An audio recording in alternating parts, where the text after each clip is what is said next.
Welcome back to the Stay Broke podcast. 75 years in business is no small feat, especially in today's world. Today, we are graced with the presence of the 2021 Citizen of the Year, Joe Kimray, co-owner of B&W Hardware, a Wake Forest institution that stood the test of time. From marrying into a multi-generational family business to stepping up as a community leader and national retail advocate, Joe's story is a reminder that real success is built one relationship, one customer, and one challenge at a time. This episode dives deep into what it means to preserve tradition while still pushing forward and looking ahead to the future, and how small town values can make a big impact. Joe, welcome to the podcast. Thanks, Randy. Happy to be here. So I'm excited. We've had a couple guests and talked about, coming to Wake Forest and their first time seeing Wake Forest and knowing oh, I'm home, this is where I want to live. And my story involves the hardware store, right? That first time driving through the downtown, seeing this quaint little hardware store in the middle of this small town and seeing all these old guys sitting in a circle talking. I was like, this is it. This makes me feel like I'm home. And that's something I grew up with. And then to see that, it was comforting. It's something you don't see anymore. So we like to start out with just quick who you are, where you're from, and how we ended up here today. Sure. As you said, my name is Joe Kimray. I'm the owner of B&W Hardware in downtown Wake Forest. I grew up outside of the Charlotte area in a small town called Mount Holly. It was very similar in size, demographics, everything to Wake Forest at the time. So small town, had a nice main street. And the neighborhood that I grew up in was halfway between another small town called Stanley. It's almost like if you live in Heritage now between Wake Forest and Rollsville. So you got to enjoy both of the two small towns being a resident there. You talk about coming to Wake Forest for the first time. I went to NC State, graduated from NC State in 2007. Shortly after graduating, met my now wife. And once we had our first date, we had lunch the day after we met at a mutual friend's birthday party. And she always likes to say that she knew right then was when she was going to marry me, because when I asked what her family did, and she said that they owned a hardware store, she said I was the first person whose eyes actually lit up at that. And I laugh, and the reason is because growing up, my best friend back home, his family owned the hardware store in Stanley. So after school in high school, we'd drive up to the hardware store and hang out after school. That's what we did. We always used to joke because, back then we all had personal computers at home, but we didn't have laptops. We didn't have cell phones that had internet. So if we had a project to work on, you'd have us in one corner of the hardware store working around the one computer there, and then his grandfather over here with his friends playing checkers on a checkerboard. So I got it. I understood what her dad did. I understood the point of being a part of a community like that. And so how I ended up at the hardware store is after graduating from college, I worked in state politics for a while. Then I went into the nonprofit world. I was the director of development for a statewide nonprofit, and I was brought in to kind of do things differently. And after a couple of years of just sort of it being, well, we've never done it that way, I started getting a little burned out. And that happened right at the exact same time that Wake Forest did its downtown revitalization. That was 2012. And we came up to have dinner with Buddy and Kathy. This was pre our daughter being born, obviously. And as we rode through town one night, the brewery, White Street Brewing Company, was packed. And it sort of became an opportunity to a new, fresh set of eyes on the store. Her father had done wonderful things with it through the years. But being able to sort of, I don't want to say transform the store, but the term we like to use is that we retrovated the store. Took it back to look like it used to back in the day, but with all the products that you need now, with the grills and things like that we've become known for. Having the opportunity to, work for myself for a change and be a part of a community like I grew up with, it became too hard to pass up. And that would have been December of 2012, so we're coming up on 13 years of me being at the store. We moved to Wake Forest 10 years ago, December 1st. We closed on our house in Heritage. We had just built a house in Raleigh where I was working at the time. And after roughly, about a year and a half, 2 years of making that drive every day with a newborn, bringing her with me to Wake Forest, Mary Catherine wanting more time with her, it just sort of became obvious that we wanted to raise her in Wake Forest, not Raleigh. And so we made that move 10 years ago, and here we are. All right. So how was it whenever you first got into the store, kind of finding your place? You know, it's your in-laws, and you got to tread lightly, obviously, and kind of figure out where you fit in. Like, what was that experience like?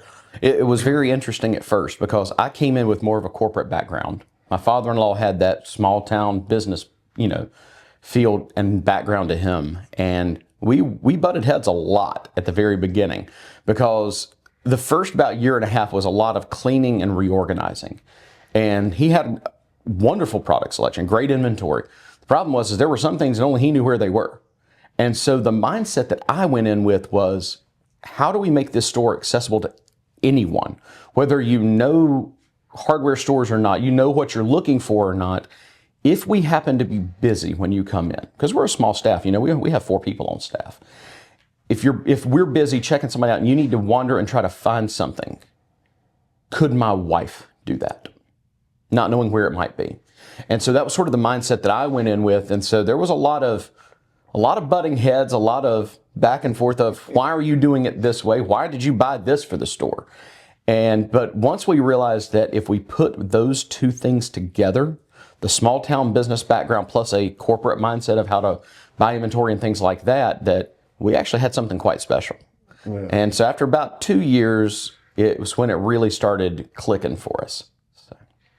And that's what you're talking about is a really real-time example of like part of why we created this business. And it's to help people like Buddy who the business is in their head, and yep. Without them, there's nothing. And like, how do we get what's in their head and put it where anybody can access it and the store can still, or the business can still run without them being involved every second of every day? Absolutely. There's so much institutional knowledge that you have to keep around no matter what.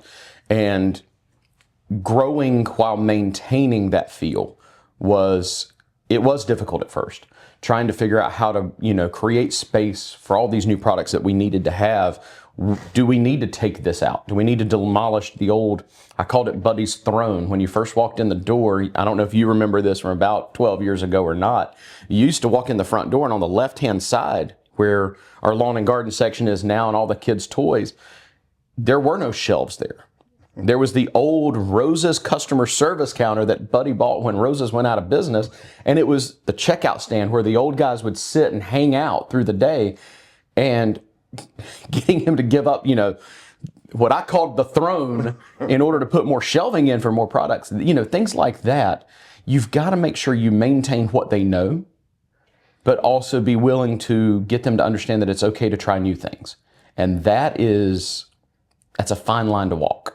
Yeah. Was he like the mindset of it works, why fix it? There was some of that, but I will give him a lot of credit. Now, don't get me wrong. I'll give him a lot of credit. He was open to a lot of new ideas. And I think it's because he just sort of saw, there were different ways to do things. And so once I think he realized I wasn't insane when I was trying to do some of these things and a few things started working, where we are now with being the largest Traeger grills dealer in North Carolina, one of the largest around anywhere. I will never forget back in the day that I wanted to order a Pro 34. At the time, that grill was $9.99. We sold the $7.99 Pro 22 quite well, but I'll never forget Buddy looking at me one day and goes, "I don't know why you want to order that. Nobody's going to pay $1,000 for a grill." And we ordered one. I sort of did it quietly when he wasn't paying attention. It just showed up on our delivery truck one Tuesday, and we sold it on Thursday. Oh, nice. And so when you started seeing things like that, he became more accepting of, okay, well, let's try something. Let's try this new thing. And now, a $4,300 grill is one of our staples at the store. So being able to kind of, I don't want to say prove it to him, but get him to understand that, yes, when you make changes, there were some things we tried that didn't work. Absolutely. And that goes for any business out there. You try things that doesn't work, you regroup, try something else. But when you start seeing a lot of success and a lot of things working, that's when it's okay to do it. Yeah. So I feel like now we're having an issue where most kids don't want to take on the family business. Like, what was your mindset that attracted you to that rather than building your own legacy on your own separate from theirs? I think for me, it was about being able to continue what was already there. And I mean, as you said earlier, the hardware store has been there since 1949. Being able to take over something like that and continue it into the next generation, not everybody gets a chance like that. And would my daughter want to do it? I don't know. She wants to be a veterinarian right now. I mean, she's 11, but she works the counters. You know, on Saturdays, you can walk in on Saturdays, she'll be hanging out running the register, little things like that. But for me, it was not necessarily about trying to forge my own path or to change what they had already done. It was about making that business sustainable and available for the next generation of Wake Forest. And I think that was more important to me than setting out to try to prove something myself, of creating something from scratch and doing it. It was about the preservation of, frankly, a Wake Forest institution. No. I feel like so many people pass up on an opportunity because they let ego into it, and it's hard to see. And that's why a lot of businesses are closing down or selling, or those family businesses are moving on to other people, and it's rough to see, especially in a store that has so much history. Can you tell us a little bit about the history of the store? Yeah, absolutely. So the store opened in 1949. Mr. P.D. Weston, he owned a soda shop across the street from the store where Fidelity Bank is now, was the old theater. The movie theater sat on that spot. And P.D. owned a soda shop on the front of that. The movie theater it had its entrance on White Street. You went in and then back to the actual theater. And so there were a couple shops and things on the front. And PD in 49 sold the soda shop when, let me back up for a minute. The building where the hardware store was built in 1945. It was built as a grocery store.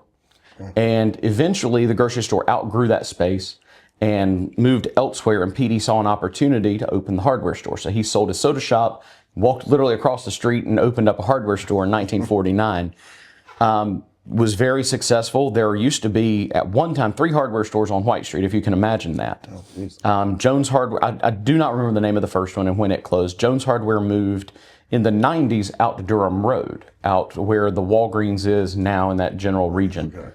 Built a building out there. They moved out there. And Buddy bought the hardware store along with his father-in-law from Mr. Weston in 1986. Buddy had been in the funeral business here. His family owned Willis Funeral Home that his dad had run since the 50s. And Buddy took that over, I think he was about 24 or 25 when his father passed away of a heart attack. And so Buddy ran the funeral home for a number of years. That would have been 10 years or so on his own. And eventually sold the funeral home. At the same time, his father-in-law had just retired after working for the state of North Carolina for 30 years. And Buddy came downtown and was talking to PD one day, and PD was getting up in age. And he said, PD, when are you going to sell your store? And he said, when I find somebody in this town that's going to keep it a hardware store. And Buddy went home, and he and his father-in-law just got talking, and they came up on, I think Buddy always said I think he came and said they came up on a Friday. And they got to talking to PD. PD handed him a key to the building and said, y'all come up on Sunday and see what you think about everything. Count up and do it, what you want to do. And on Monday morning, handshake, they owned the hardware store. And so they ran it. Mostly Buddy ran the store. Hap, that was Buddy's father-in-law, Mary Catherine's grandfather. He was involved in Mary Catherine's grandmother did the bookkeeping, things like that.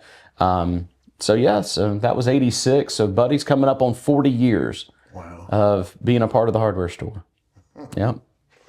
I guess you can't speak for Buddy, obviously, but do you know what his mindset was going into inviting you into the business? Was he looking to take care of his daughter, or just opening up an opportunity, or looking to step back? I think it was a little bit of all of that.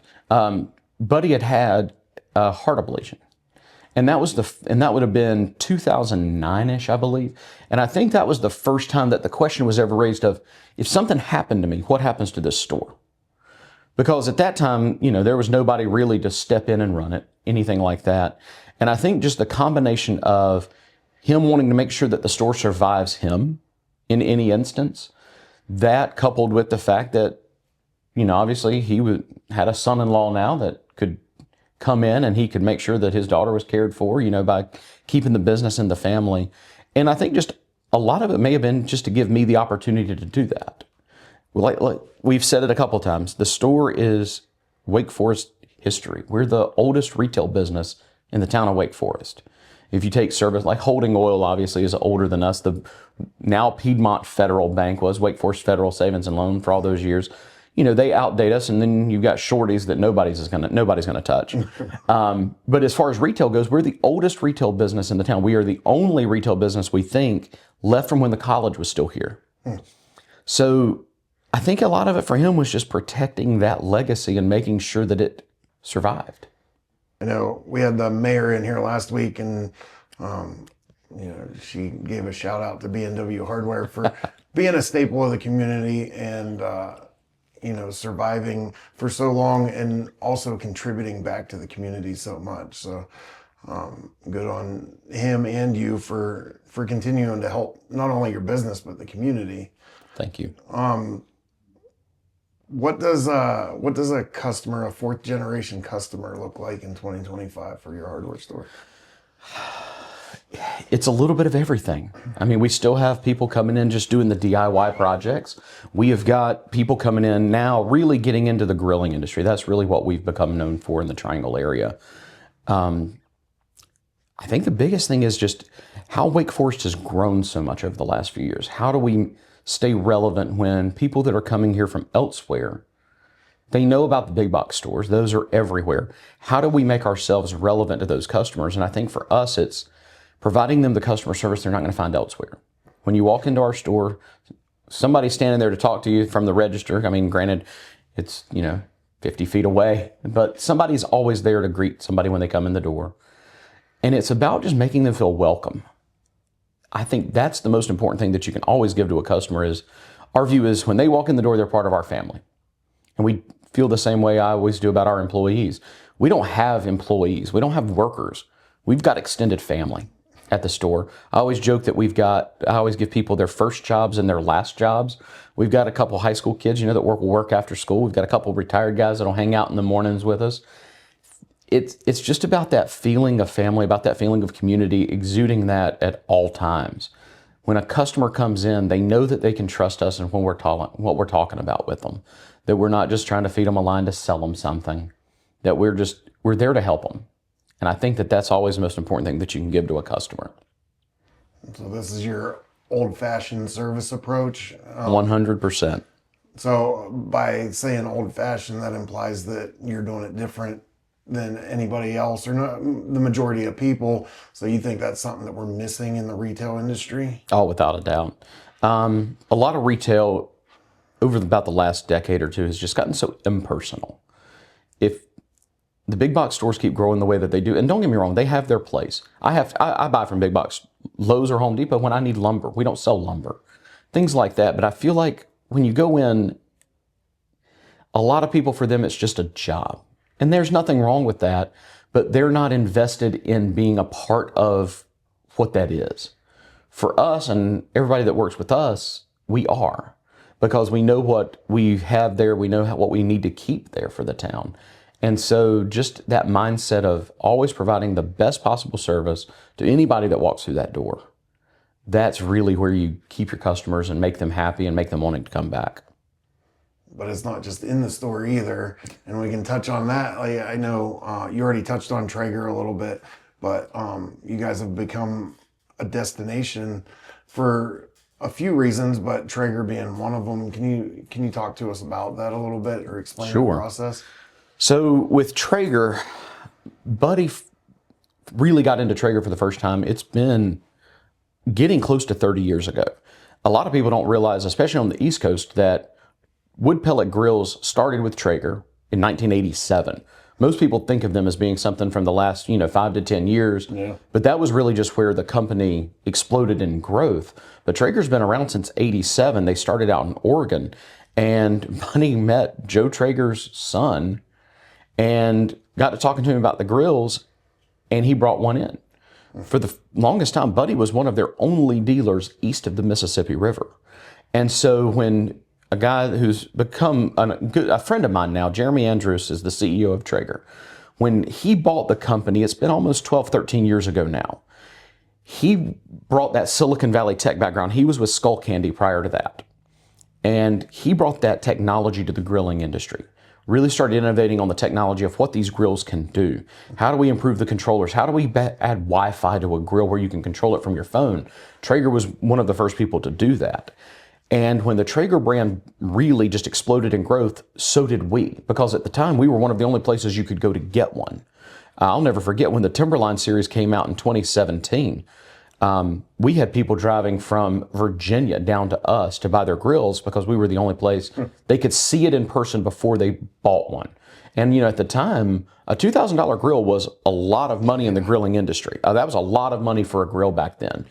And being able to see it before you buy it was the key for a lot of people. And we offered them that avenue.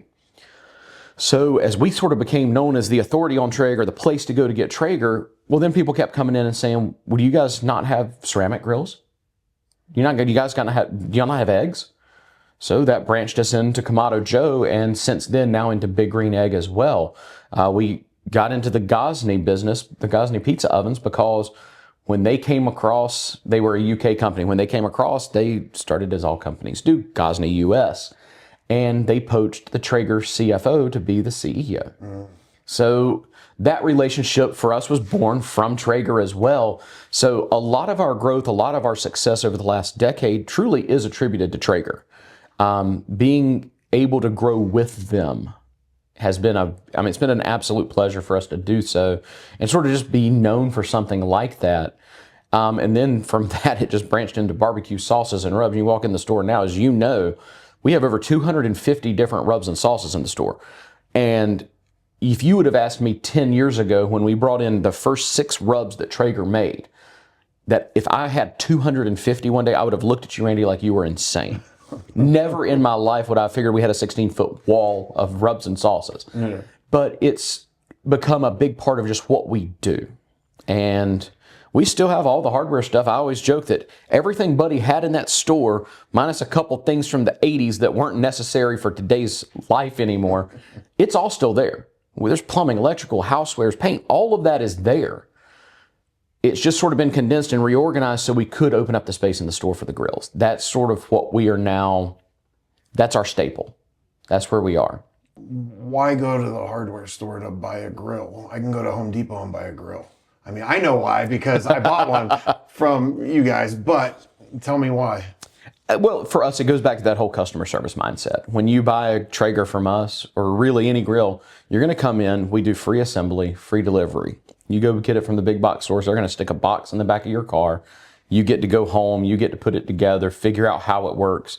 When we as far as a Traeger goes, we even go so far as to do the initial burn-in process at the store. So that way, it's for 2 reasons. Number one, it's quality control. We know that it's working right before it leaves. We do the same with RecTex as well. But most importantly, when it gets to your house, when we deliver it to your house, it's ready to cook. So we don't want somebody to, get a 5 o'clock delivery on a Thursday afternoon and be excited about cooking dinner and then realize, oh, I've got an hour and a half process I have to go through to burn this grill in before I can cook on it. It's all customer service. You walk in, you can get the true knowledge of what all of the models are, what all of the models do. You can see all of the models, touch all of the models.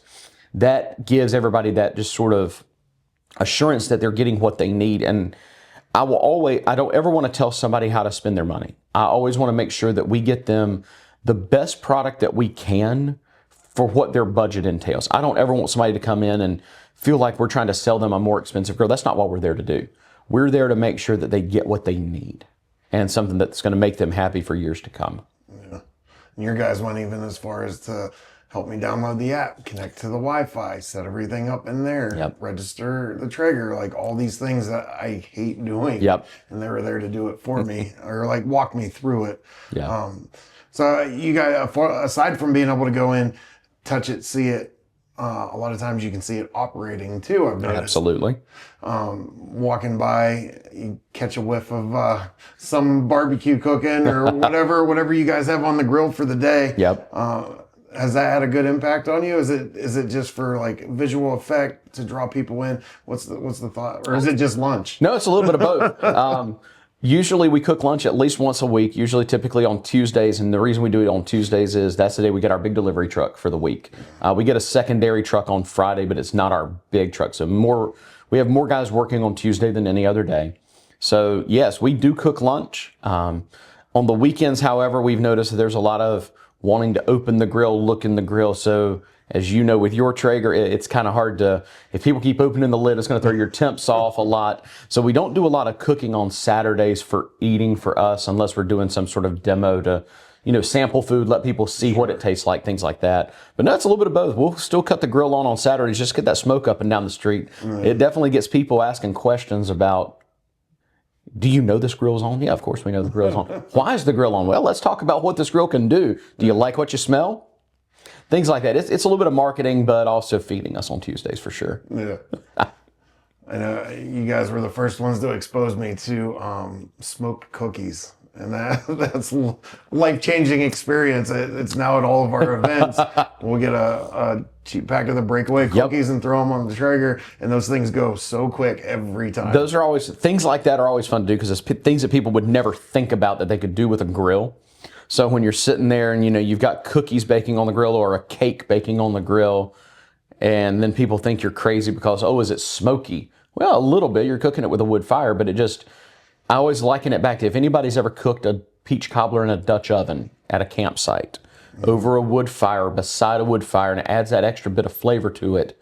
You can do the exact same thing inside a Traeger without having to actually build a fire. So you get that wood-fired taste on everything without having to go through all the major effort. Yeah. So what are your metrics that you look at whenever you're bringing in a new idea or a new product to determine, okay, this is working?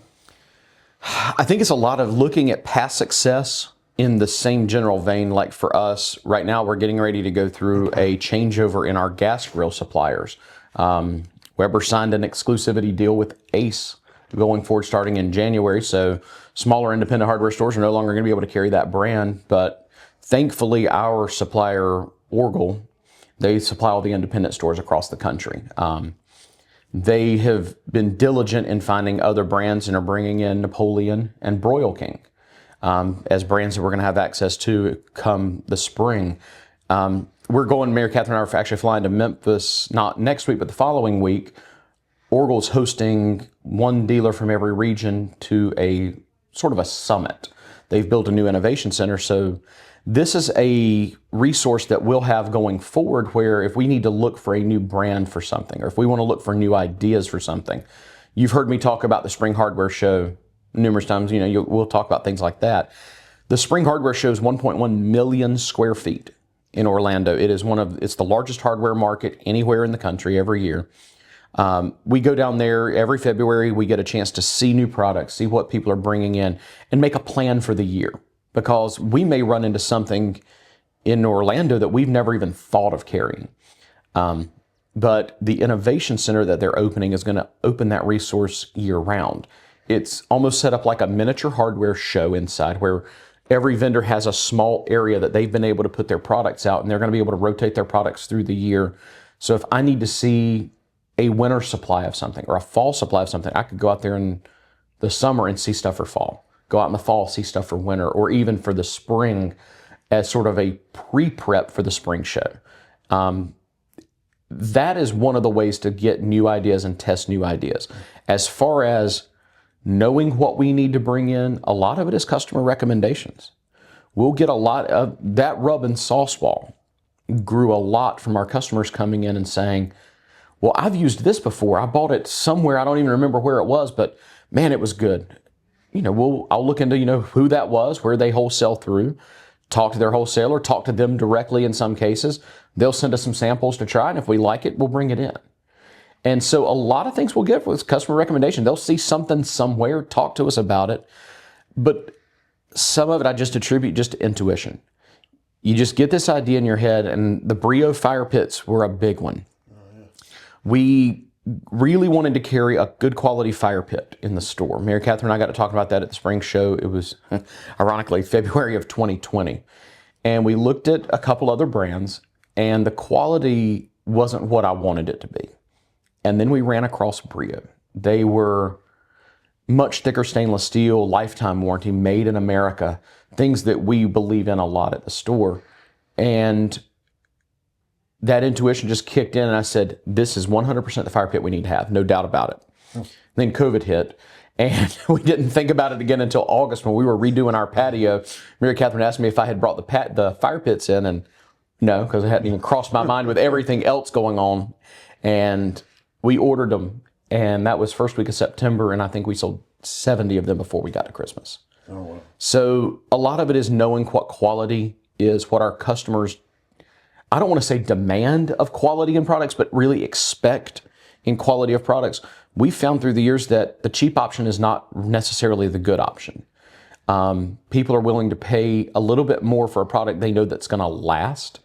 And a lot of it is seeking out and trying to find those products. And some of it is talking to other hardware store owners. A good friend of mine owns a hardware store down in Raleigh, Burke Brothers Hardware. A lot of it, Jeff and I will just be chatting one day, and he's like, hey, have you ever tried this? Or have you seen this? Same thing back and forth. And if it's working for them, their store, similar to ours, old, they've been around since the 20s. Mm. And so we have a lot of that same customer demographic, as well as how our stores feel and look and operate. And so a lot of it is if it's working for me or if it's working for him, there's a solid chance that it might work the opposite way as well. So just getting ideas in those manners. Yeah. So something that I guess I never thought about is how tied into the corporate world you have to be successful, even as a small hardware store. 100%. Why do you think the majority of independently owned hardware stores are closing? Do you think it's not being able to keep up with the innovation, or there's so many reasons that could play into that. What's your take on that? I think that is a big part of it. A lot of the stores don't have somebody like me that's willing to come in and try different things. A lot of it could be stubbornness. We've always done it this way. Why would we do anything differently? And, it's changed a lot since COVID. But those first 7 to 8 years I was at the store leading up pre-2020, a lot of it was that people weren't shopping locally as much as they used to. Used to your small hardware store, that's where everybody went. That's where the town knew to go.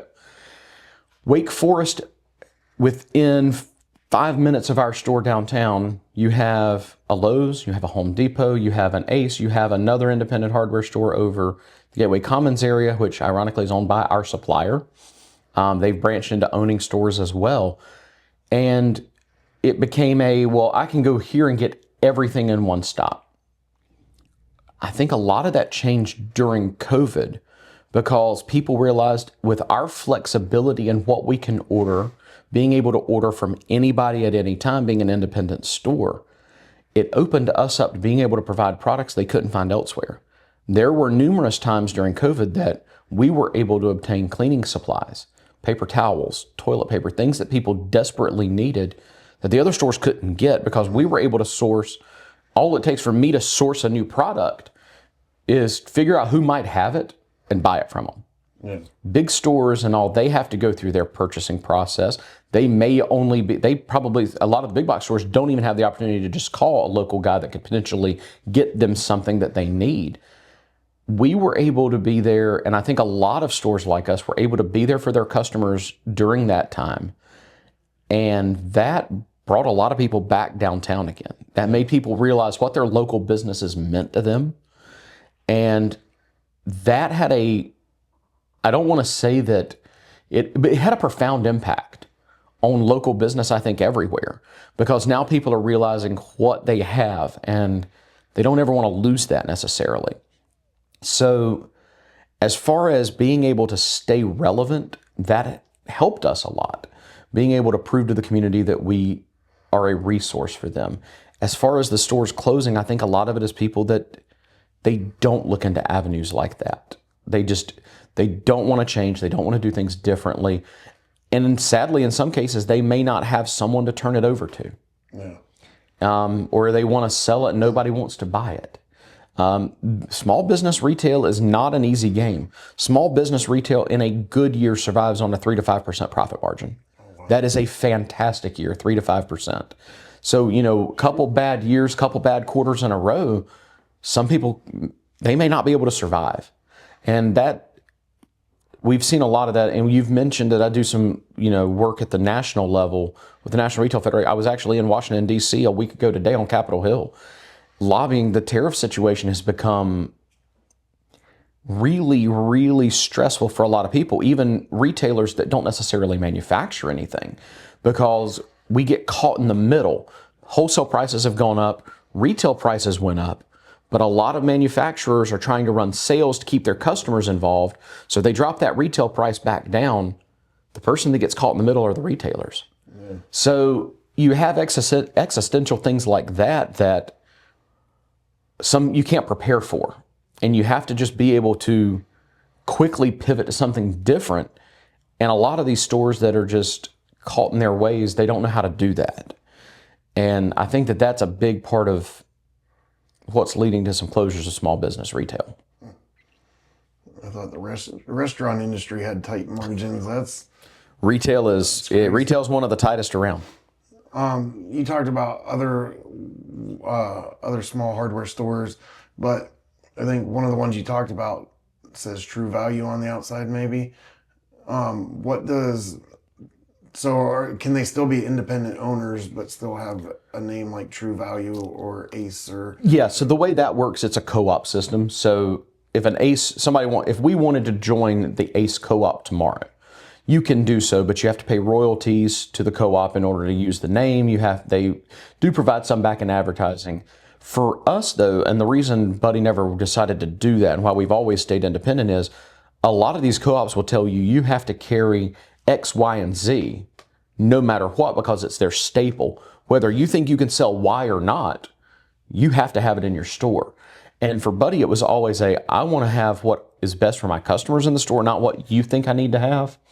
And you're actually seeing a lot of stores leaving those co-ops. And a lot of that has to do with our generation taking things over from parents, in-laws, et cetera, buying into the businesses, because a lot of that advertising that they used to do, you see commercials for Ace on TV every day. But in the world of social media and where we are now, you can have a lot of impact without paying those monthly royalties to those co-ops. True Value actually was getting ready to go out of business last year. They had to be acquired. There was another co-op called Do It Best. True Value actually was acquired by Do It Best because you started seeing people not wanting to be a part of co-ops anymore. And our supplier, Orgill, has had a lot of success bringing in people that are wanting to leave those co-ops because they're the independent supplier. They're the ones that you can buy anything you want, choose whatever you want, and they'll ship it right to you. Mary Catherine and I went to the Hamptons back in 2018 to the U.S. Open at Shinnecock. And every little town in the Hamptons, every little town in New England's got their hardware store. Mm-hmm. And me being the guy that I am, every time I see a small hardware store, I'm going in it, whether Mary Catherine wants to or not. And we were in Sag Harbor and went in and got to talking to the guy, and he was just like me. He had just taken over his family's business. And something was said about, obviously I think they were a True Value. He said, well, yeah. He said, but I'm actually getting ready to go next year. He said, we're going to the fall. It's a company called Orgill. I don't know if you've ever heard of them. I was like, well, that's who I buy from. And he said, well, we're actually going to be leaving the co-op and we're going to Orgill because now we can carry what we want, not what we're told to carry. Yeah. And I met the guy for a drink when we were out in I think that show in 2018 may have been in Chicago, the fall show at the time. We met he and his wife up and had a drink with them. We just got to catching up. And so you get to meet these people from around the country, and you start seeing them at every show. And even the vendors themselves, you build relationships with people. And so that's a big part of the fun of owning a store, when you go to a convention like that and see people every time, talk to people every time. And yeah. Okay. So I know in retail, it seems to be that employees are one of the biggest pain points. How do you instill the values of the store into your employees and get them to represent you the way that you need them to? A lot of it is we don't have a lot of turnover. We get a high school guy that wants to come in and work after school. We're now on our 4th since I've been there.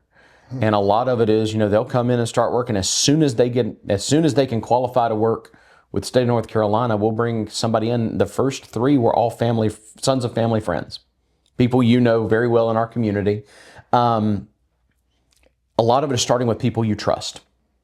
That was the key. Young guys that I've seen grow up and know the quality of the man they're going to be, being able to bring them into our fold and let them learn from us what it means to represent our company, represent our business, but most importantly, just the values that we hold.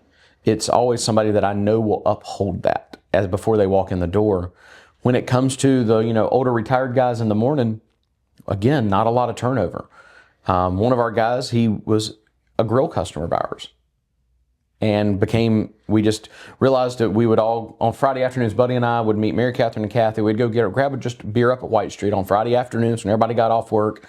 Well, we kept seeing them there as well. So, it just then tables get merged. You know how that becomes if you're always there on the same day at the same time. You end up, and he retired one day. And his wife was kind of upset. She didn't know what he was going to do. Well, Buddy and I, this was one of the first times we talked about hiring somebody like that in quite a while. And we've been talking about it for a few weeks. And I just kind of looked across the table and said, do you think he'd want to work at the hardware store? And she goes, of course he would. When can he start? And, he came in that afternoon and he had a job at the hardware store. And the other guy I've got right now, again, was a grill customer. For the first time ever, I had made a social media post that we were looking for somebody to work part-time in the mornings and up till about 1 o'clock in the afternoon until the guys get in after school. No further than I had gone from the store down to the bank. Now, granted, when I go to the bank, I might talk to my buddy that's the manager of the bank for, an hour or so if we're not too busy. No further than could I walk to the bank and get back, he was already there. He had saw the post on Facebook and was there to talk to me. When somebody does that, it's initiative. They care, but you also know the person already. But the best part is they already know our products. Yeah. Because they're already cooking on the Traeger. They can walk in and sell somebody our most important product minute 1 of day 1. So things like that are important. But you ask, how do you instill those values and, how do you make sure it's done the right way? It's treat them like family. That's what we are. We'll all go out to dinner all the time. We'll go to each other's houses. We'll get everybody together, if not once a month, at minimum once a quarter. We'll all sit around and we enjoy being together. And finding somebody that wants to come into that family-like atmosphere is the most important thing that you can do. Because when they feel like they're part of the family, then they treat the business like their own too. Mm-hmm. And that, to me, is the most important thing, is that they want to be there, they're excited to be there, but they care about being there. It's not just a job, it's joining our family. Yeah. Have you had many of those moments where, Buddy has a customer come in and he has a story about when he came in when he was a kid and now he's bringing his kid in and now he gets to introduce you? I bet there's a sense of pride in Buddy whenever those instances occur. 100%. And we're getting ready to come up on the season where we see that most often, which is the Christmas season. Because as you know, in our front window, the train goes up. Yeah. We have an electric train from the 50s that goes up in the window every Christmas and chugs around the window constantly throughout November and December and sometimes into mid-January, depending on when we really want to. It's hard to take it down every year. It really is. You get so excited about it, and you get these kids that they'll come up with their grandparents. Their grandparents, like, when I was a kid, this is what we saw. And it's not just father to son. Sometimes it's grandparent to, grandchild. And seeing that we can bridge that generational gap, it's really special. Yeah. And Buddy gets a kick out of, we grew up coming to this store together. Now you're bringing your kids in here, your grandkids in here, and we get a lot of that. And it's a lot of fun, sort of being that staple in the community that everybody wants to come to. But the train's about, we're October 28th. We're coming up on about another week or so, and that train's going up for the year. Yeah. So that's always a fun day in the store.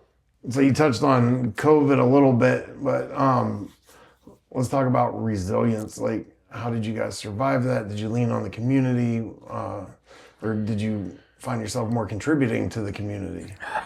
It was both. We survived a lot because of, like I mentioned earlier, that flexibility of being able to procure products that others couldn't at the time. And we leaned on the community to shop with us. And I will say Wake Forest Downtown did a great job of that, working with all the businesses downtown to find ways to push out to the community why they needed to come shop local during that time. The North Carolina Retail Merchants Association, I sit on the board of directors for that organization. They did a great job as well running the Shop NC campaign. It had already started at that point, but it really kicked off during COVID about reminding people to shop your local businesses, shop businesses that source products from North Carolina. And the community came together. A lot of businesses in Wake Forest, they survived because our community cared. And we talked earlier, there's a number of businesses that I know that didn't survive COVID because of that. But sourcing the products that nobody else could get was a big part of that. We had a guy who knew a guy who knew a guy whose distillery was making hand sanitizer. Big stores couldn't get that. Yeah. We could. Orgill did a great job of trying to find as many cleaning supplies as they could from any source they could and bringing them in to ship out to us. But a lot of it was just sheer boots on the ground trying to make sure we could get the products that our customers needed and fill that gap that they had to have in that time. That was a big part of it. Yeah. And we just spent a lot of time on the store. One reason, so we buy, for our utility company, we buy all of our shovels through you guys. And I don't even know if you know this. The main reason that we do that is because, and it's never about the prices. We haven't shopped around to see if we can get them cheaper or anything like that. But whenever we were still young in our business and you and I were just getting to know each other, I had a guy that needed something. I think it was a shovel actually, and he really needed it. I'm on the other side of the county and I call into the store and I'm like, hey, one of my guys is stuck. He needs something from the store. Can he come in and get that? And I will stop by later today and pay you. Yeah. And you said, absolutely. And my guy came through the store, got what he needed. You can't call any big box store. You can't call anybody else and have that opportunity. And, so that added a layer to our relationship. Yeah. Because of that, we want to help you guys out any way that we can, and it's mutually beneficial. So yeah, just those little things make a big difference. Well, and you go back to that. That's being just part of a community. That's what you do. When your neighbor needs help, you help your neighbor. If your neighbor's house is on fire, you don't haggle about the price of a garden hose. You get the hose and you go fix it and help them. We still have house accounts. We still have charge accounts in the store for residents that have had them since the 80s. There are still a number of residents that'll come in and get the couple things they need. I'll just put that on my tab, and they'll bring a check in the first or second of the next month. Like you said, there's not a lot of that left anymore. But we have companies downtown it all goes back to community. Yeah. When the chamber needs a power strip, they don't need to have to search around and try to find the card that one person needs to go get it. They come in, they get what they need, it goes on their account, they go out the door. Same thing with you. You call me, hey, my guy's got to have this. Yeah, I don't care when you can pay me next week. I don't care. Get what you need and get back to work. And just keeping your community going. That's what you're supposed to do. It's not your job. It's just a pleasure to be able to do it for people. All right, we spent a lot of time on B&W Hardware, and we'll keep coming back to that, I'm sure. But you guys are, like I said, a staple in the community, and a lot of that has to do with your involvement in the community and different committees. It seems like you're a part of everything. And if you're not now, you have been, or you're about to be. And I definitely want to get into a lot more of that. What are some of the biggest changes you've seen in downtown Wake Forest since you've become a part of the community? I think the biggest change is just how the downtown has grown. Making sure that it was done correctly, but you're seeing, the Stanley Martin Townhome Retreat at Renaissance down behind over the falls. Mm-hmm. That development was one of the first big residential developments to come downtown ever. You now see Powerhouse Row, you see Magnolia Square all of the people that are moving to live downtown because they want to be a part of that lifestyle where they can come and walk to our store, walk to grab a drink, walk to have dinner. That's probably been the biggest change that I've seen since I've been here, because prior to that, you had to have a car to get downtown. Now there's a number of people that are just walking around downtown all the time. With 75 years of being a pillar in the community, how does the hardware store or you and Buddy balance, serving the people that have been here and welcoming the newcomers? Well, we talked earlier about the house accounts. You don't try to change things that people rely on. Those that have been here all these years have got us to this point. We want to make sure we protect them and what they know the store to be. But also it's about bringing in the products that everybody needs nowadays. Not everybody, the majority of customers are not coming into our store for galvanized pipe fittings, things like that. They're coming in for their day-to-day life of grills, rubs, sauces, light bulbs, things like that. And a lot of our product selection has actually changed over about the last 5 years to having more stuff for those people that live downtown.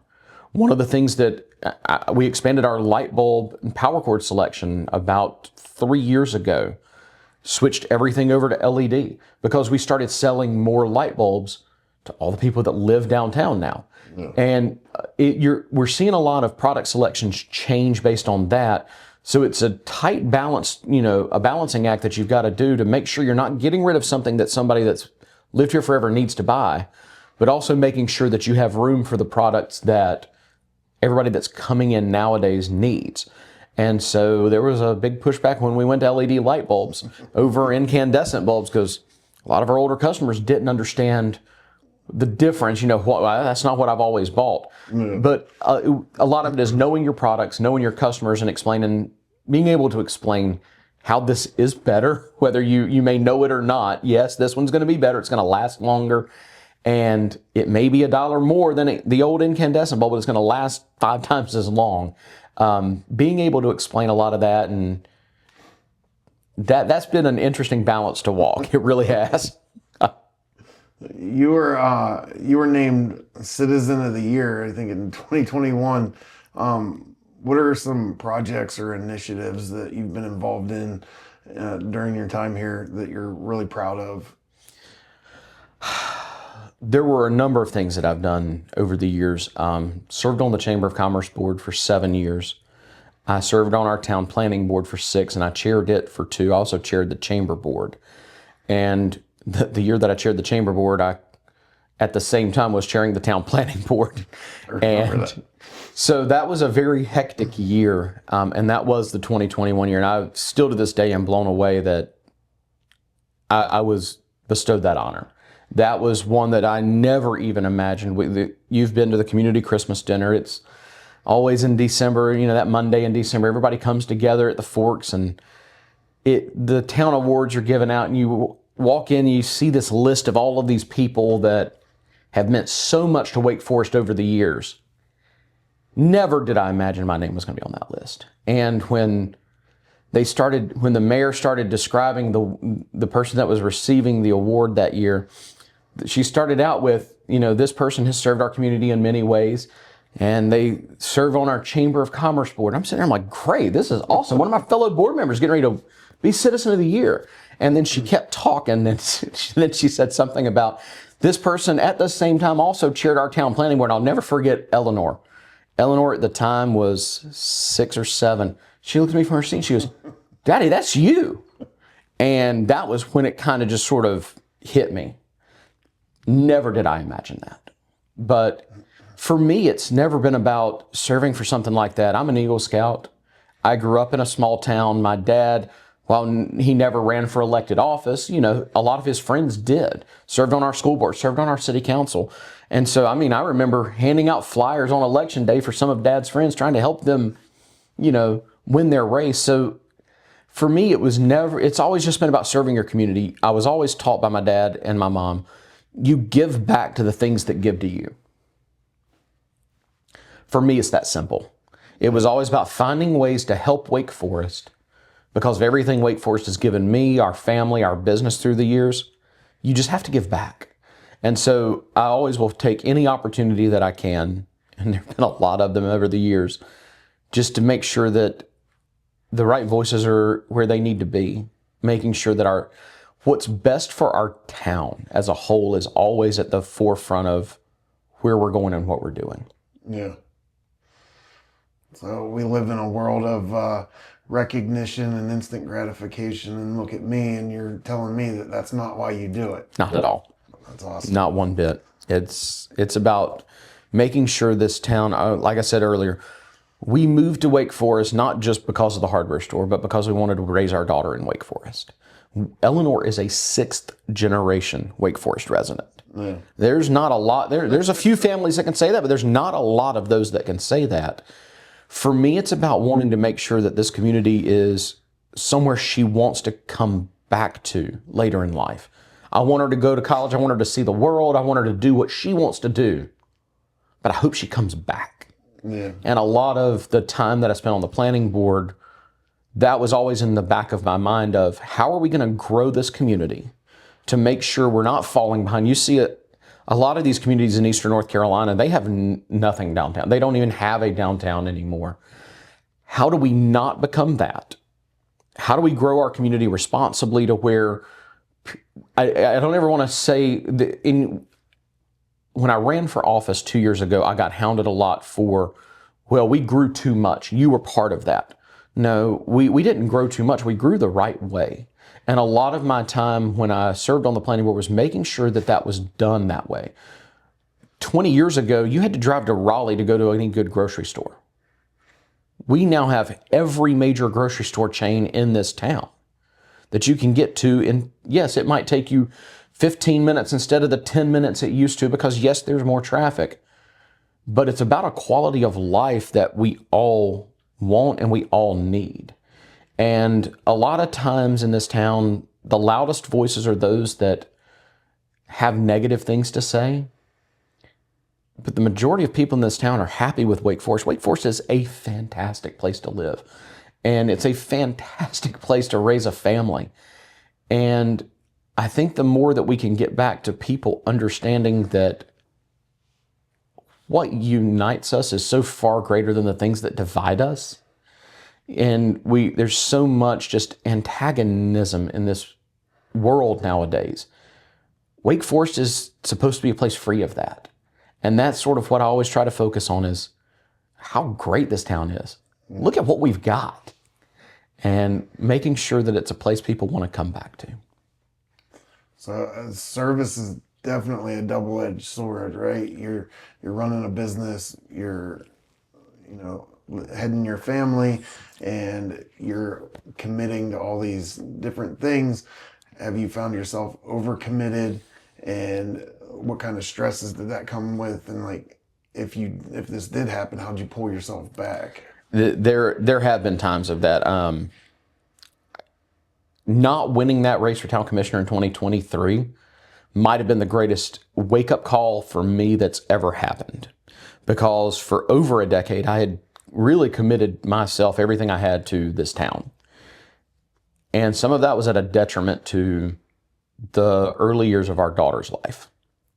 Realizing that I had missed some things because I had meetings. And, when you're talking, you have a meeting on Tuesday night, you've got a chamber board meeting Thursday morning, you've got this event on Saturday you need to go to, you've got to run the store every other day through the week, things like that. That was the wake-up call for me where I realized, my gosh, we've got 8 years left with her. And that was the one that made me take the step back when I just decided, you know what, it's time. We're going to focus on us for a while. We're not going to go to meetings. We're not going to do this. We're not going to do that. We actually, last month in September, we spent an entire week in London. Oh, wow. And so getting the opportunity to take her around, show her the world and our country, and being able to travel together, things that I wouldn't have been able to do otherwise, that it's been a nice step back for a little while. Now, don't get me wrong, I've still got my pulse on everything. I still watch every town board meeting. But being able to step back and spend time with family has been a true blessing these last couple of years. So yeah, it's hard to do it all. And for a while I tried to do it all, realized, you know what? There are other capable people as well in this town. Let's step back to the sidelines for a little while to do what matters for us. So, which leads into the next thing perfectly. What being a part of a small town, or like a close town, I guess it's not as small as it used to be, but like a close town like this, what do you think other business owners should be doing to be a part of it, opposed to just like writing a check or making a donation? Do you feel like there's more obligation to be a part of 100% there is. A lot of what we see daily downtown, and even in the community as a whole, it doesn't have to just be the downtown businesses. We see how things operate that other people in this town may not. So if you see something that's not working, or if you see something that is working really well, make sure you're speaking up for it. Make sure you're talking to those in charge. Make sure you keep your pulse on what's going on, because if those that are making decisions for our town don't know what we need, then they can't make a change that would help us. Or if we're seeing something that's not working, how do we make sure that that does change to benefit not just the business community, but to benefit the community as a whole? And, you know, you're seeing things as we grow. Yes, we're not a small town. I like to joke that we're a big town with a small town heart. That's what we are now. We are a big town, but we still have that small town feel, that small town just community, and making sure that everybody's vocal in keeping that and making sure that that survives is important. You don't sit on the sidelines. You make sure that if you can be a part of the change for the good, you do it. And I think that goes not just for a business owner, that goes for anybody in our community. Be a change for what you want this good to be. I feel like our community rewards the involvement by supporting those businesses, and I've seen it. You see a lot of businesses come and go, and I feel like the ones that tend to go more quickly are the ones that remain an outsider. They Absolutely. don't involve themselves in it. I want to get into the chamber a little bit, and I feel like you're a good one to talk to because you've been heavily involved in it, and you were a part of the solution whenever they were struggling. So you stepped in as the chamber president or the interim president during a rough time for the chamber. Do you want to talk about that, what that experience was like? That was a very interesting time, a very interesting experience. When the situation happened, I don't want to get into all of that. Sure. I'd been on the board, I mentioned earlier, for 7 years. And so I was rolling off the board that June. My term had ended, because you normally sign up for a 3-year term, but if you end up serving as chair, it gets extended for another year because you serve as past chair for the year. And so I was getting ready to roll off the board. And when the situation came up, I was approached by fellow board members that we needed someone to take the reins that had the knowledge, because at that time it was a very unfortunate time when it happened, because it happened in April.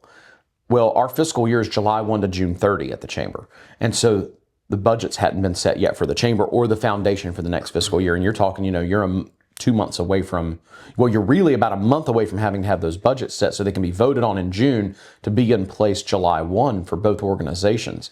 And we were in the middle of a bylaws rewrite as well.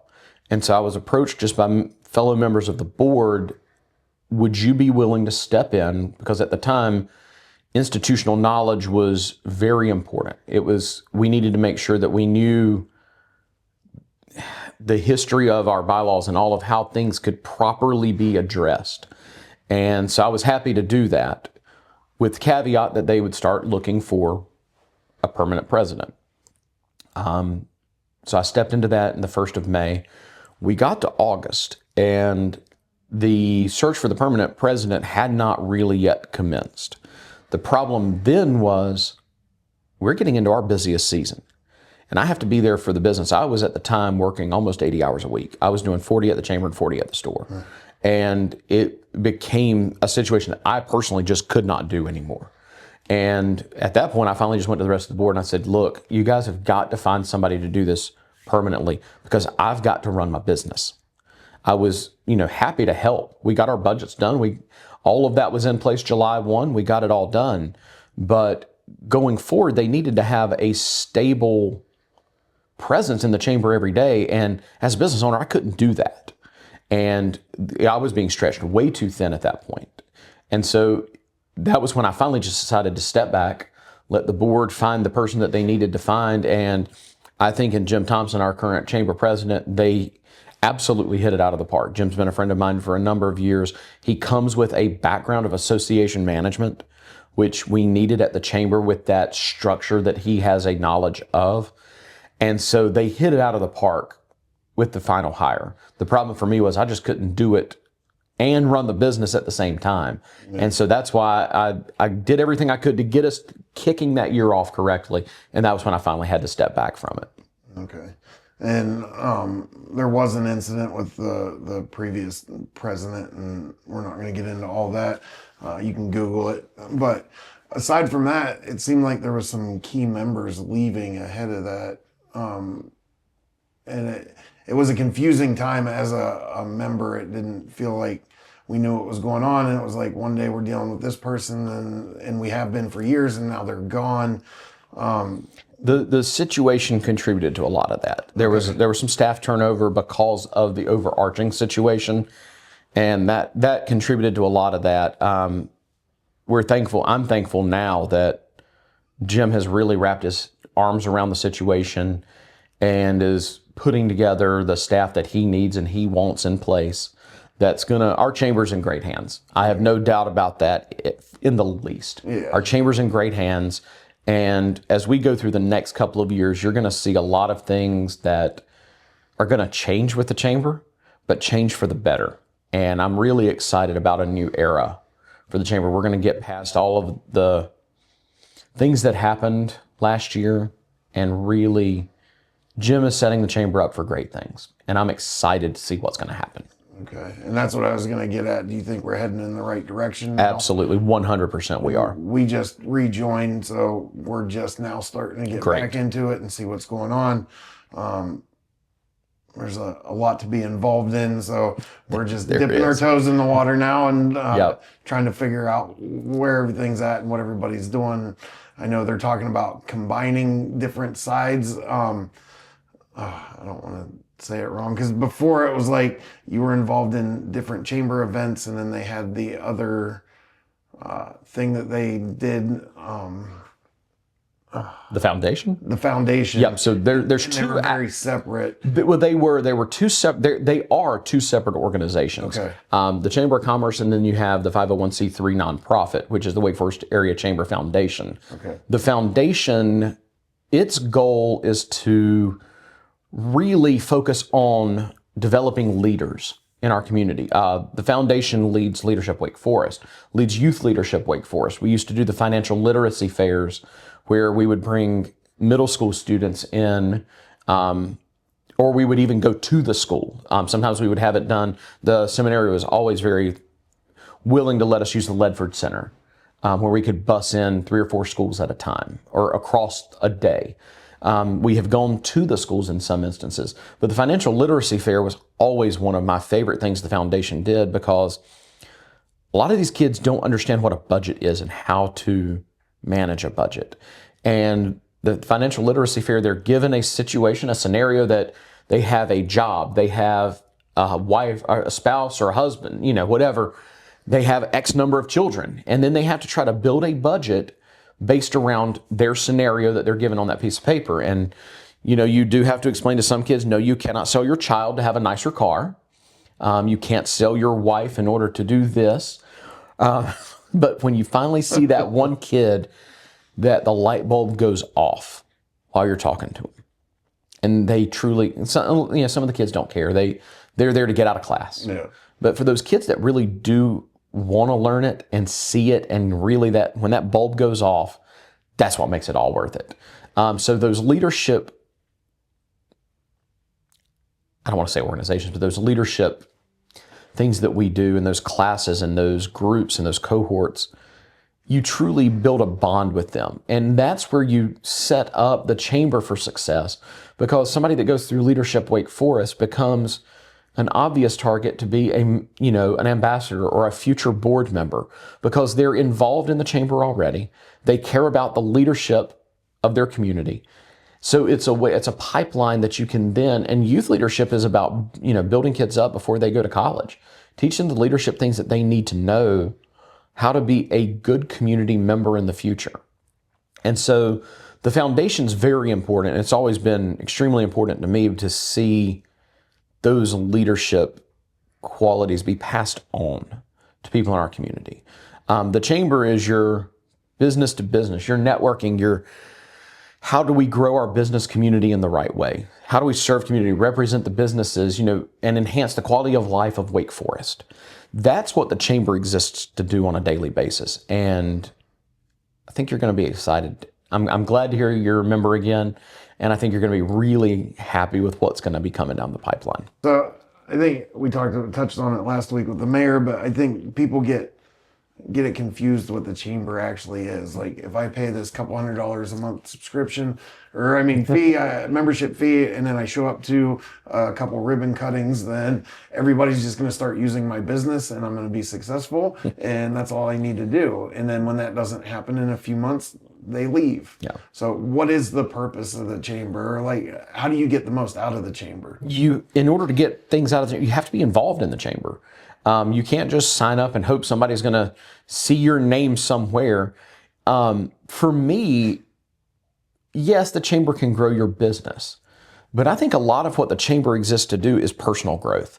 It's the friendships that you make. It's the ability to sit down, and if you have a problem within your business, there are a number of other business owners that you can go and you've got relationships with through the chamber that you can call on and talk to. It's more about relationship building than it is anything else. It's what the chamber exists for as a business owner, not as somebody that's involved in the board side or the programming side. For me, on a personal side, it's simply about the relationships I build. And there's so many friends that I've made through the chamber that we still golf together. We still go do these things together. The golf tournaments come up. Hey, who are you playing with? Or you want to join my team? Come play with me. Things like that is, for me, that's what the chamber is more important for than anything else, but also being just a resource. If you've got an HR problem, there are HR groups that have chamber memberships that may give a discount or a deal to fellow chamber members. So you can utilize resources in that way simply by, hey, I'm a chamber member, but I'm dealing with this. What can you do to help me? And just access to resources is a big part of what you get with the chamber. Is it like most organizations where it fits into that 80-20 rule or 90-10 rule? 100%. You get out of it what you put into it. You cannot just sit back and hope things happen. Yeah. If you're not at an event, you don't go out and meet people. They don't know you exist. And that goes for any business owner in any situation, whether it's a chamber or not. If you're not out trying to build relationships with people and talk to people and explain who you are and what you do, how's somebody going to know you're there? Yeah. So that's definitely a big part of it. You have to be involved to get something out of it. But I met you at one event. Why don't you know who I am, right? Yep. No, that's where a lot of our relationships and our network come from. And it's not just showing up to an event where there's 100 people in a building and like you blend into the crowd. It's the different events like the skeet shoot and the golfing, and like seeing the same faces there year after year. That's where we really started to build our relationships. It wasn't like overnight. Like absolutely. Now all of a sudden we're part of the team. It was like it evolves over time, and the chamber evolves. Who's involved in it? Who's stepping up at the time? And like at different times, you're going to meet different people and connect with them on a different level. Yep. So, no, it does. It has a lot of value if you have the right foresight going into it. I think. Yeah. Again, not the magic button. Not going to fix your business. How important is transparency moving into the future? Are you referring to the chamber? The chamber, or I guess since we're talking about the chamber, with everything going on, it felt like if you weren't on the inside, you didn't really know what was going on. I think transparency and those kind of things is super important, or communication overall. Absolutely. And is that what we're looking at going in? You are. And I think a lot of it had to do with the way that our bylaws were written at the time. We were actually in the process of rewriting our bylaws when the situation happened. A lot of it was, I want to say that a lot of that situation came from the board at the time, because I was rolling off the board. So we already had new board members coming on. And so by the time that I stepped into what I was doing as the interim president, as that situation progressed, a lot of it was the board was trying to, I don't want to use the phrase protect, but almost insulate the membership so they truly still believe that the chamber was operating to support them, which it was. The chamber was still doing everything that it needed to do. The chamber was still providing all of its programming, making sure that the situation didn't distract from what the chamber was doing for everyone. And I think that there were some issues where, yes, could it have been communicated better? Absolutely. I was actually arguing for that from that role. I will say some of it was legally prescribed as well. Sure. We were told you don't need to discuss this. You can't discuss this outside of an executive session, things like that. So yes, transparency would have helped some of that, but a lot of it was that the board and myself as the interim president, we weren't allowed to talk about it. But I think the most important thing to always remember throughout that entire situation was that the chamber never missed a beat.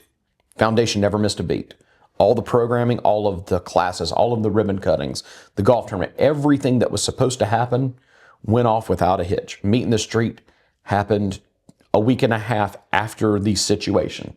Yeah. And Meet in the Street was still knocked out of the park because the team that was in charge of it ran it flawlessly. So yes, transparency is very important. But I think it's also important, and this goes for any business, not everything needs to be made public.